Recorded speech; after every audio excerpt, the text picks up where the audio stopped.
Ahmedabad Mumbai high speed rail आज मुंबई की देश की आवश्यकता है।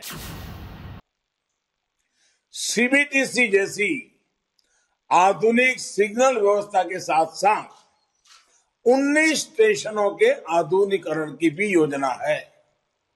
भाई और बहनों, मुंबई के भीतर ही नहीं बल्कि देश के दूसरे राज्यों से मुंबई की रेल कनेक्टिविटी में भी स्पीड की जरूरत है, आधुनिकता की जरूरत है।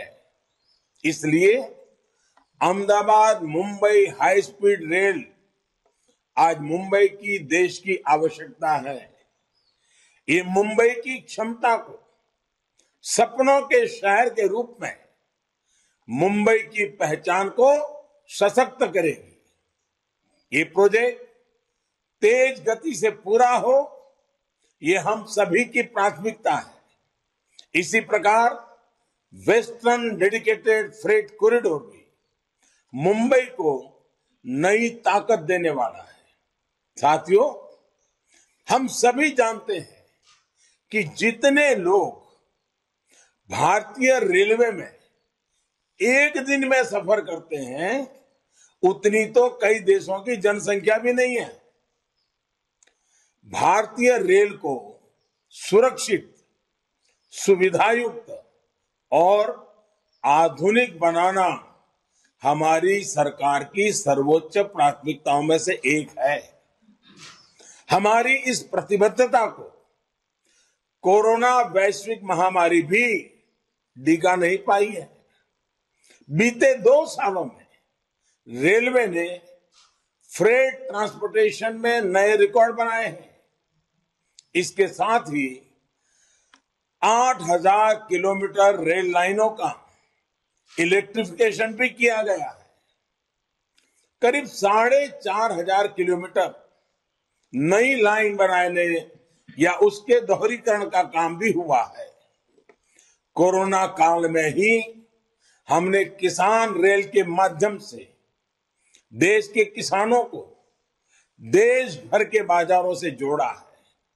साथियों, हम सभी ये भी जानते हैं कि रेलवे में सुधार हमारे देश के लॉजिस्टिक सेक्टर में क्रांतिकारी बदलाव ला सकता है। इसलिए बीते 7 सालों में केंद्र सरकार रेलवे में हर प्रकार के रिफॉर्म्स को प्रोत्साहित कर रही है।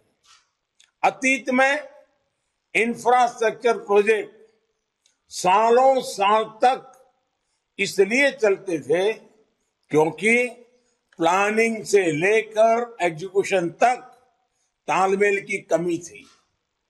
इस अप्रोच से 21वीं सदी भारत के इंफ्रास्ट्रक्चर का निर्माण संभव नहीं है। इसलिए हमने पीएम गति शक्ति नेशनल मास्टर प्लान बनाया है।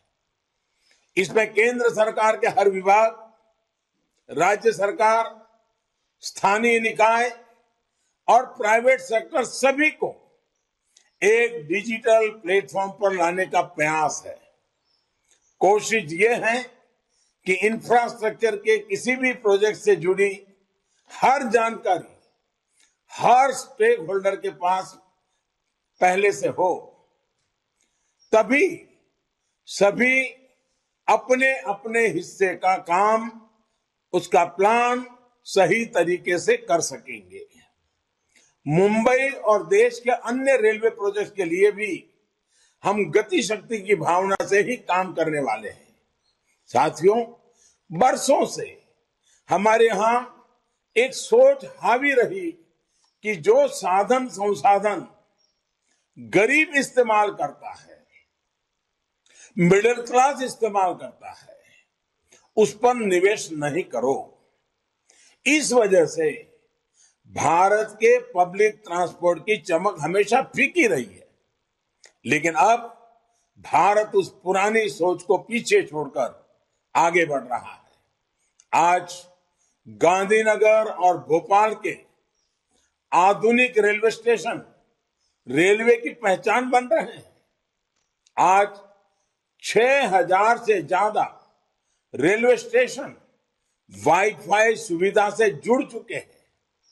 वंदे भारत एक्सप्रेस ट्रेनें देश की रेल को गति और आधुनिक सुविधा दे रही हैं। आने वाले वर्षों में 400 नई वंदे भारत ट्रेनें देशवासियों को सेवा देना शुरू करेंगे।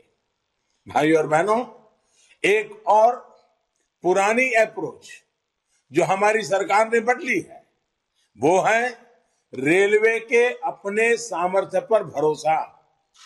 7-8 साल पहले तक देश की जो रेल कोच फैक्ट्रियां थी उनको लेकर बहुत उदासीनता थी। इन फैक्ट्रियों की जो स्थिति थी उनको देखते हुए कोई कल्पना भी नहीं कर सकता कि ये फैक्ट्रियां इतनी आधुनिक ट्रेनें बना सकती हैं। लेकिन आज वंदे भारत ट्रेनें और स्वदेशी विस्टाडोम कोच इन्हीं फैक्ट्रियों में बन रहे हैं। आज हम अपने सिग्नलिंग सिस्टम को विदेशी समाधान से आधुनिक बनाने पर भी निरंतर काम कर रहे हैं। स्वदेशी समाधान चाहिए, हम विदेशी निर्भरता से मुक्ति चाहिए। साथियों, नई सुविधाएं विकसित करने के इन प्रयासों का बहुत बड़ा लाभ मुंबई और आसपास के शहरों को होने वाला है। गरीब और मिडिल क्लास परिवारों को इन नई सुविधाओं से आसानी भी होगी और कमाई के नए साधन भी मिलेंगे। मुंबई के निरंतर विकास के कमिटमेंट के साथ एक बार फिर सभी मुंबईकरों को बहुत बहुत बधाई देता हूं। बहुत बहुत धन्यवाद।